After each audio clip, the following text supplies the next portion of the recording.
Assalamu alaikum musibam fulbe misalmini on fulbe TV ko mi musid on kadi jeto diallo mi yetti on ko jokkudo men ko hande na umbe den jogi do yewtere hittunde training mo balde didi mo anduda mo fuddi école wietedo Charles Fowlis wondo Joso wan fuddi no nyande nogay didi July 2025 de yewtere non ko woni yeso mom woni wietedo Sirandaw kanko woni country director on African Network Against Extrajudicial Killings and Enforced Disappearance woni aniket dum non ko firi ko dental African daringal fiyugol yimbe waretebe ko yaada e lawol ma dum majjirobe ni tan tawata dum don ko dum don be habata ngal dental non balde didi o dutugol ngal dental yewtereji hittudi wadi don ko dépense dum woni UNDP post RC project o project onirtira Human Rights Friendly Schools Initiative ko tawata be fala école ji din jannobe ben e mawbe ben fo harano famondiri tawa jande den yara eno haniri jande no hono wata yarde haniri ko be mo kala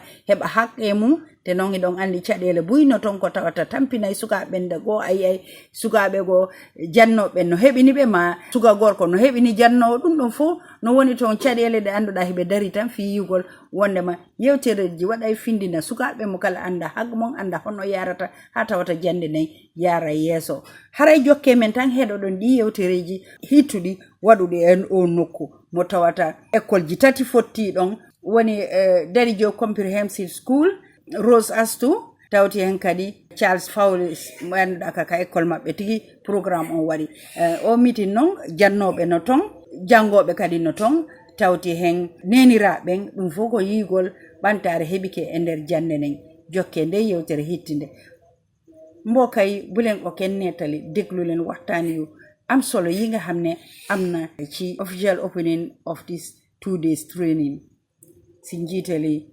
Sirandaw the country director Aniket, the African Network Against Extrajudicial Killings and Enforced Disappearance. Jerijen Jeff Silingen Utopa. Everybody, and thank you for being here and for being here on time. Actually, I think we are a little bit 1 or 2 minutes ahead of time that we started. It's definitely something different in our community. It's usually the other way around where we start quite late. But welcome everybody for being here. Welcome to our partners, Ms. Mandisa Mashibuhu, the UNDP resident representative, and the reason why this is possible through the funding from the UNDP post-TRC project. And we have, of course, Ministry of Basic and Senior and Secondary Education, MOPSI, being represented by our able Mr. Augustiata, who's been our partner from the beginning of the initiative. And the president of Amnesty International KM Group, Mr. Mohammed Haidaran, a very valuable partner also in this process. Our teachers, our mentors, our guides, as we've been going through this initiative that was started. Welcome to the parents from the PTA, from the various schools, the administration of the 3 schools. So we have here Darijo partners, Charles Fowlis, who are hosts today, Ms. Hall, and Rose Astu, parents, teachers, and administrations being represented here. And of course, the students who are the reason why we're here and the reason that we are hopeful for tomorrow. So thank you very much for being here. We appreciate your coming today. And we look forward to a very, very interactive 2 days. And also, more importantly, really the outcomes of this initiative, this workshop we're looking for, which is really strengthen our understanding and appreciation of human rights. Really. And this is something that this workshop, I would have to say that it's not Anakit's initiative. It is the initiative of the schools, and of course, when I say the schools, I mean the community. The Human Rights Friendly School Initiative has been a project that it's a participatory approach, participatory project where we engage in these schools, the 3 schools that we are working with, as I mentioned, Darijo, Charles Fowlis, and Rose Astu. And we started off with really explaining the concept of what the Human Rights Friendly School Initiative is. I'm not going to go deep into that. I will let Mr. Jata and Amnesty tell you more about that. But basically, we started the process last year, where we engaged the schools, talked about the initiative and what the objective was, which is basically bringing the school community and doing an assessment of our environment, doing an assessment of our teaching and learning environment. as a starting point really to move out into our communities and the country at large. Looking at human rights, every aspect of human rights in the schools community, in the areas of governance, curricular and extracurricular activities, in the area of the school environment and so forth. Looking at within our schools and really assessing what do we have that is great within our schools in terms of human rights approach and a human rights lens in how we work with things, and what do we need to improve on. And one of the things that was identified by the collective is really the low capacity of understanding and appreciation of human rights principles and values in general. So this is something that was identified by the schools themselves, and they did not come up with the idea. So it was one of the, working of course with our partners from MOPSI and Amnesty International, identifying this as one of these key things that we really need to work on. Because really before you can really get something done right, you need to know what you're doing, what you're supposed to do. And that gap in understanding and appreciation of human rights, and that really need to re-establish or rebuild our culture of respect for human rights was identified, and this is where we are. That's why we're here today as one of the other activities, one of the several activities that we're going to be engaging on in the next few days, and have already started engaging on as well. Another activity identified by the schools is really looking at the school environment within these three schools. And one of the areas that was identified really was the actual environment, the environment that really affects how we see things. And the school beautification project was identified, and it's currently ongoing. If you look around the school, actually, if you go inside, the landscaper is inside, looking at the school, working on the areas that we identified to really bring color to the school, Charles Fowlis, and also to Daddy Joe, to bring color and bring more life to the school, because we say that plant is life, right? Trees are life. So we really need more of those. Yes, Charles Fowlis has a lot of trees, a lot of greens, but green cannot be monotonous. It needs a splash of red, a splash of yellow, a splash of pink. So we are really beautifying the school area, school environment, and you will get to see the landscape in progress. And if you come here by next week, I invite you to come here at the end of the next week. You will see a different look at the school here, really making sure that it is. And really, as you're teaching and learning, just looking outside the window and seeing these colors and really seeing nature at work, it's very inspiring as you're learning. So we really need that. The same thing we're doing for Daddy Job. Daddy Job is the opposite of Charles Fowlis in that end. They have very few trees. A lot more concrete than greenery. So we are actually also adding some more green and colors as well. In addition also to a school garden. We all know, we talk about, and UNDP is here, and the UN team are here about how we need our environment, and also how we should be food sufficiency, self-sufficiency rather, be able to feed ourselves as a country, be able to feed ourselves as a continent. And really, the best place to start is the school garden, where we learn all of these things. So at Daddy Job, we are establishing a school garden that also work is in progress, which they did not have before. It will complement and add value to the agricultural science lessons that they have at the school, but also more importantly, really start getting students appreciate and understand and learn about plants and plant life, how to really build, how to grow your own food, and appreciate it, and of course at the end of the day enjoy the fruits of your labor as you grow the vegetables and the fruits in that school as well. So those are some of the activities. Just a few of the activities that we are engaging in as well. And the whole initiative is going to culminate on next week, 30th of July, at awards night. The awards nights, the idea of the awards nights is really just to appreciate and celebrate the achievements that we have reached, working through and really working as a community collectively, just to build that environment of participation, of inclusion, and really of being intentional about how we go about our school life, and in terms of respect for each other, in terms of respect for the rules and the laws that are set by the school, which is going to be the theme of our the workshop tomorrow, We'll be looking at some of the school policies that have been set by the Ministry of Education and collectively reviewed and see how fit for purpose is it as we stand today. What is, are we doing it right in the first place? Are the policies right? What do we need to, what can we change? And what can we improve? And then also, if it is the right policy, how are we implementing it? How are we implementing it?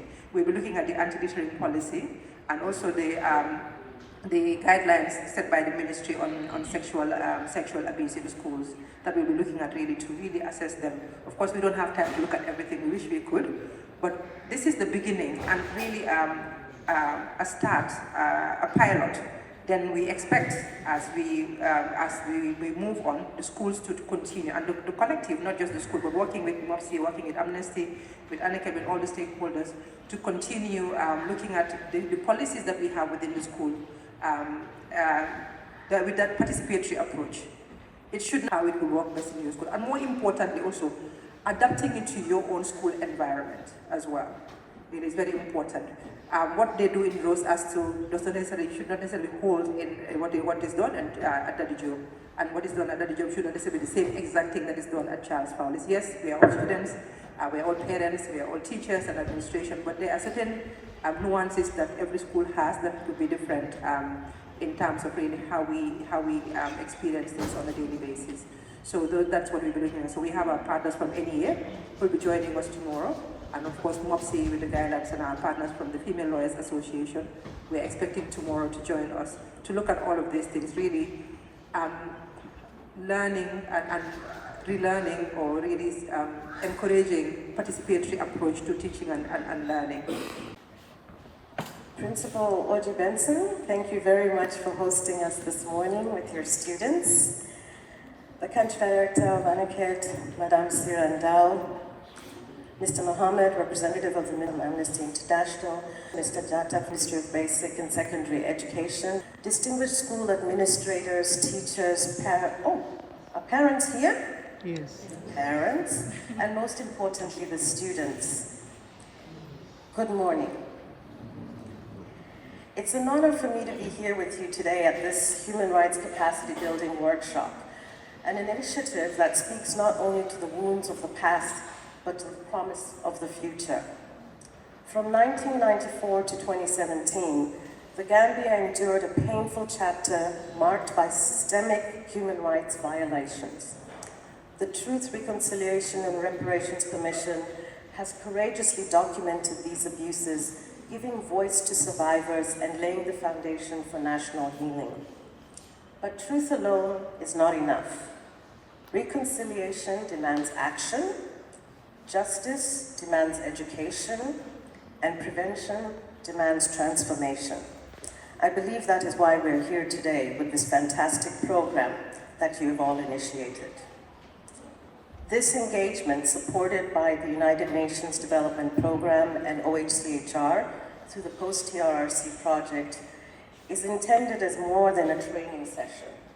It signifies our collective resolve to promote awareness of past lessons, provide youth with information about dignity, equality, and justice, and support the integration of human rights principles within educational institutions, communities, and the broader national development context.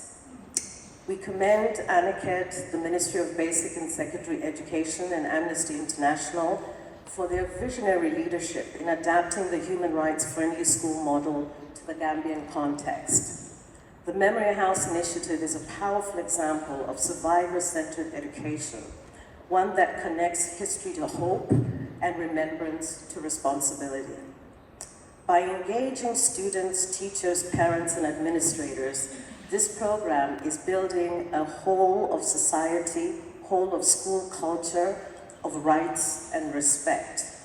It is transforming schools into spaces where every child feels safe, heard, and valued. It is equipping young people not only to know their rights, but to live them and to defend the rights of others. This is how we prevent recurrence and build peace for never again. Madame Dao, I'm very, very pleased about the points that you raised about different spaces to be able to engage. I noted the point that you said if students sat together and realized that they had not engaged together.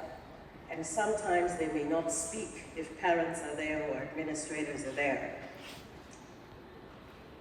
Ladies and gentlemen, we need to make sure that our voices are heard in whatever space we are. Be able to talk to your parents, be able to talk to your teachers, be able to talk to your administrators. Make sure your voice is heard and you are understood, and make sure that you also listen and learn. There is no way we can move if we don't move together collectively. So yes, it's important to have your safe spaces to engage alone and put your best foot forward, but never, never be afraid to raise your voice when you are amongst a different crowd.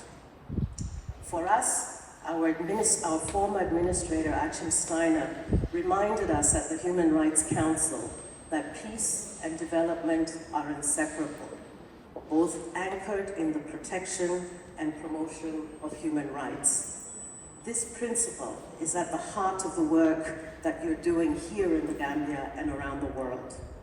At UNDP, we believe that education is the cornerstone of sustainable development and democratic governance as enshrined in SDG 6, SDG 4, and SDG 16. This belief calls for inclusive, equitable, and quality education that promotes lifelong learning opportunities for all. It is also reflected in SDG 16, which champions peace, justice, and strong institutions. Together, these two goals, Goal 4 and Goal 16, remind us that human rights education is not a luxury, it is a necessity. It is how we build informed citizens, resilient communities, and accountable institutions. These goals are not just abstract ideas that we talk about that were developed in New York or something like that. They are embedded in Gambia's Recovery-Focused National Development Plan, the URIWA, which prioritizes civic education, human rights, and youth empowerment as pillars of national transformation. We're very proud to support this initiative as part of the broader efforts to strengthen civic space, promote accountability, and uphold the rule of law in the Gambia. Ladies and gentlemen, let me close by saying that this work you're all doing today matters to the survivors whose stories must not be silenced. It matters to the students who will carry this country forward, and every Gambian who dreams of a future rooted in justice, dignity, and peace. Therefore, let us walk this path together with courage, with compassion, and with conviction. For those being engaged and consulted today, as Madame Sira said, I encourage you to engage and let your voice be heard. Actively talk to the facilitators, ask questions, give your voice, and challenge yourselves. But more importantly, remember you're not just here to learn, you're also here to teach and to lead, no matter who you are. I had a brief discussion with Mariama and Basi back there. Where are you? Mariama, Basi? Yes, please stand up. Grade 10 students, what did we say? Let yourself be seen and your voice heard. I was very impressed having a brief discussion with them. Round of applause, young ladies.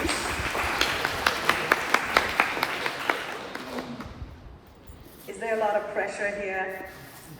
Just say no. No pressure, but just to say, honestly, the skills and values you gain must live beyond just the classroom. You are the ones who will carry forward the promise of never again, by building schools rooted in dignity, communities anchored in justice, and a Gambia where human rights are just not taught, but lived. Thank you very much, and I wish you a productive and inspiring workshop. Abaraka Jerejef Jarama.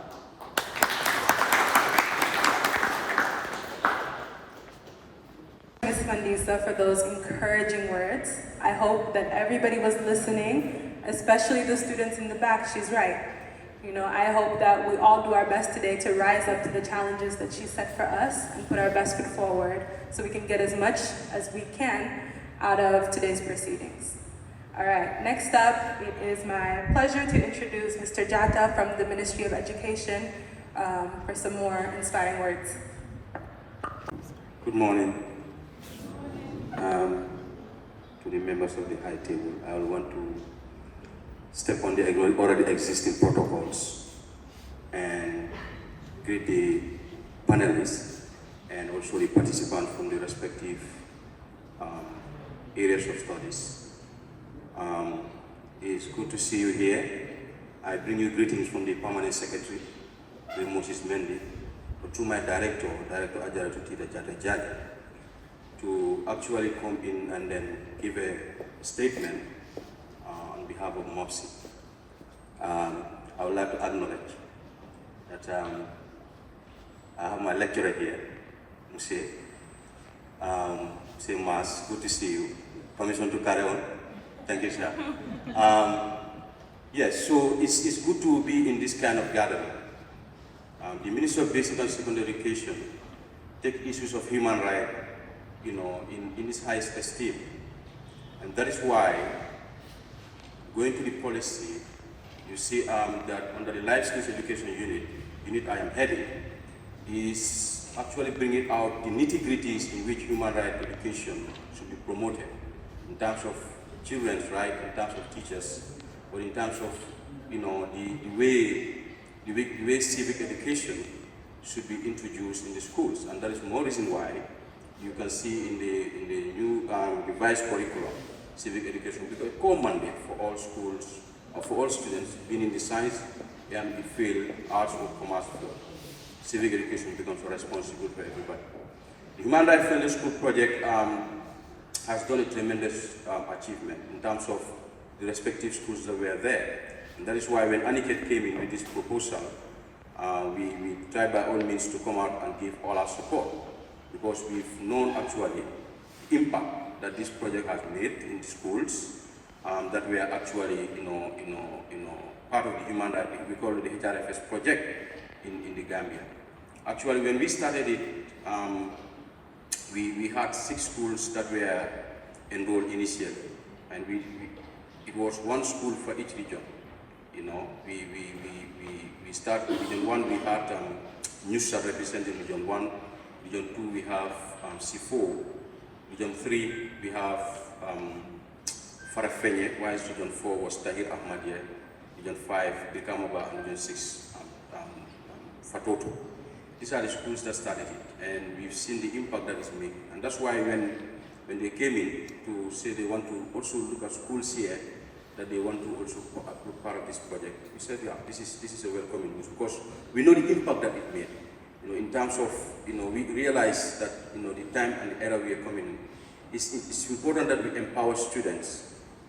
When you groom areas of human rights in schools, at a very tender age, then the tendency is, as we go on, people, especially students when they grow up, then the tendency is they go to value issues of human rights. And that's why the HRFS project is meant to, promote all issues of human rights in the 4 areas of school life.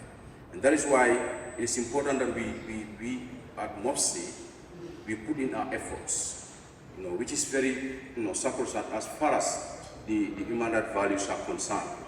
Aniket coming up with the proposal, and already, knowing the impact that it made, we realized that our best case scenario is to make sure that we put in our efforts, to make sure that schools, especially within the schools that want to pilot it here, through Aniket, to see how best we could also help them to also catch up, with the other schools that have already. Right now, as we speak, we have some other 15 schools now, extensively, from all the regions. Now you included there, we will get around 18 schools. I think that's very plausible, and we want to thank Aniket for that initiative. Like I said before, when I had the engagement with them, the schools that are actually, opportune to be part of this, project, I want you to take it with utmost seriousness, because there are a lot of schools, I can tell you for free, there are a lot of schools that are coming to be part of this project. And if any kids should come and actually, through their identification, bring you forward, I think you should take it with utmost seriousness. That I have to say it for you, because a lot of demand from other schools, because issues of human rights now is as important as ourselves. I know we sometimes been attacked, so to say it's a child right is, spoiling the schools and what have you. I mean, that's beyond what we are seeing now. It's beyond what we are seeing, and that's why there's a need for us students to orient ourselves, to orient our parents, to orient the community. And that's why if you look at this project, it looks at some very key 3 pillars in the schools. 1 is the administration, 2 the student, and 3 the community. These 3 cannot work leaving another behind. And that is why you can see in the setup here, all these 3 pillars are present. And that is an important aspect of why this project must be taken very serious, because if these 3 pillars work perfectly in the school, then the tendency is rights will be respected and abuse will be reduced drastically.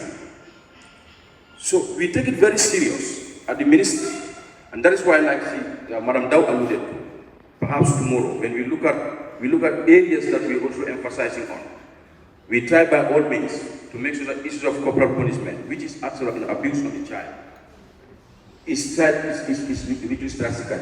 I know the act stated gives some limitation, and we're working seriously. I'm seriously, but the proclamation, what we call the policy pronouncement, is indicating that issues of corporal punishment is banned. So issues of sexual harassment, we brought in a guideline. In 2005, we developed a guideline. In 2008, it was reviewed, and in 2024, it is also reviewed again. All to make sure that issues of child abuse, exploitation, and harassment are actually abolished in the school and in the community. That is the foresight. And I want to continue giving our commitment. Perhaps tomorrow we discuss it extensively. But today, what is most significant is that we want to say that MOPSI is committed to working with ANICET, Amnesty International, KM Group, and all other human rights activists, stakeholders, irrespective of the UN and all other agencies that are here to help in making sure that issues of rights and protection is at the core and the center of all human behavior in this country. So without wasting more time, I will want to take this opportunity to say thank you to ANICET, to UN who sponsored this important. I would want to say that you won't regret this. This is when you give issues of this kind of magnitude in the schools, then I am with the high optimistic that this kind of issues will never go in vain. Because changing the life of children is changing the life of community. If they become agents of change, then there is a tendency in the community to change. But the change must have to begin with ourselves. Thank you so much. Mr. Jatta, for that strong statement. I really like what you said about how much of a privilege it is to sit in rooms like this and to have your voice heard and to have everybody in the room be here to help you have a better life. So I hope that it was really well heard when you said that we should take this seriously, because this is the only way that we can make meaningful change in the country. Last but not least, I would like to invite up Mr. Mohammed from Amnesty to give his remarks as well. Can we please give him a round of applause?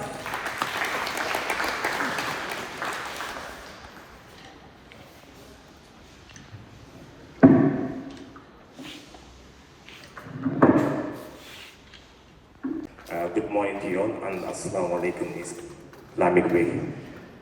First of all, my name is Mohamed Haider. I am the current president of Amnesty International Game Group. It's a great pleasure to be here in this amazing project, whereby we collaborated with ANICET and also MOPSI to make sure that we launch this amazing human rights in the schools to make sure it strengthens the capacity, the moral, and the confidence of students, teachers, and parents.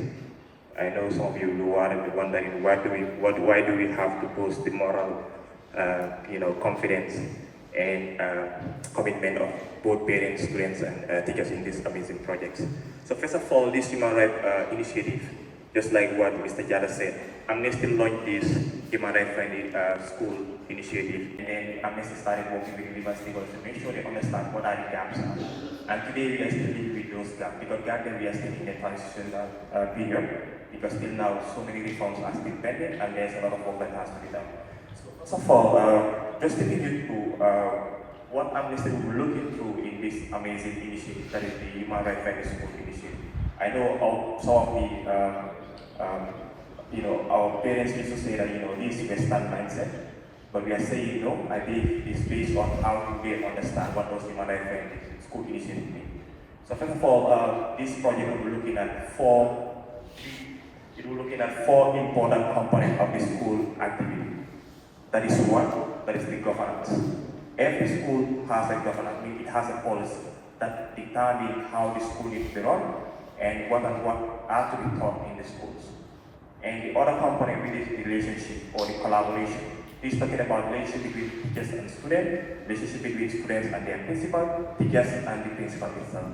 And also the school and whoever is present in the school community is part of this relationship. Even with the security guard, the caretakers, all these things are very relevant stakeholders in this.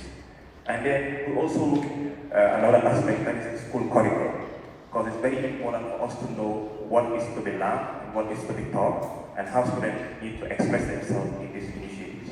And another aspect is the environment that embed everything.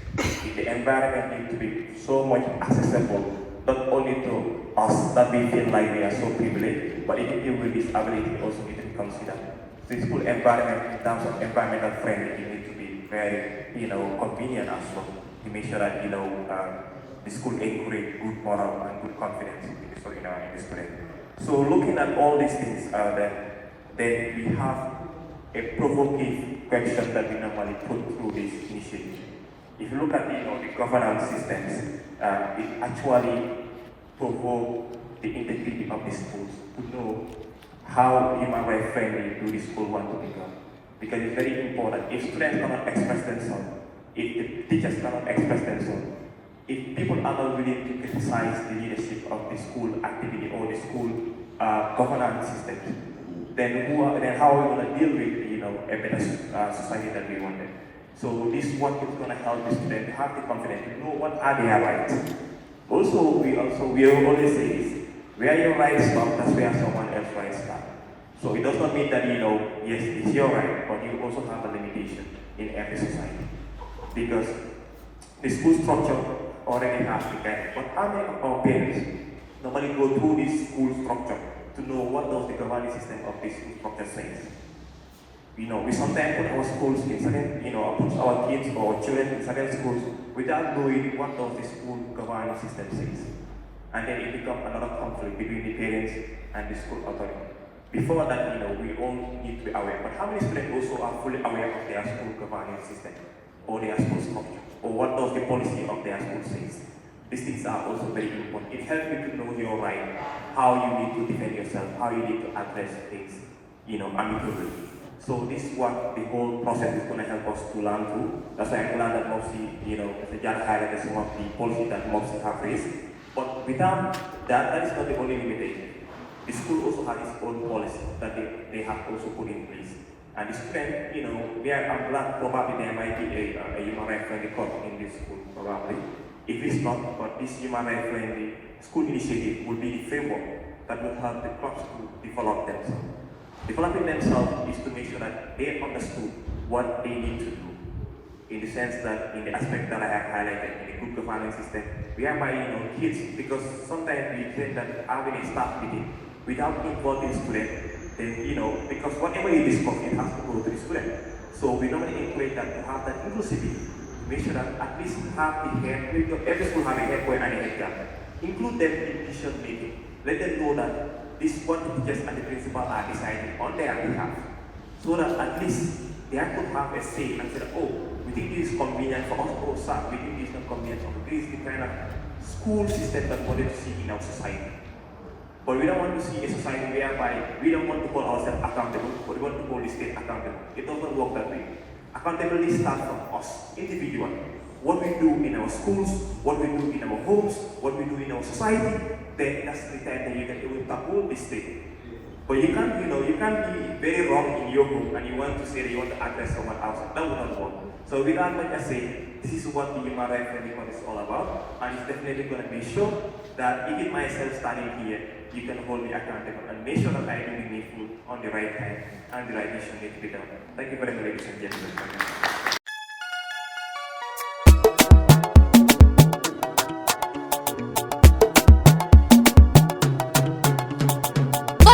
Fulbe TV la take golle moƴƴuɗe jogiten Fulbe TV télévision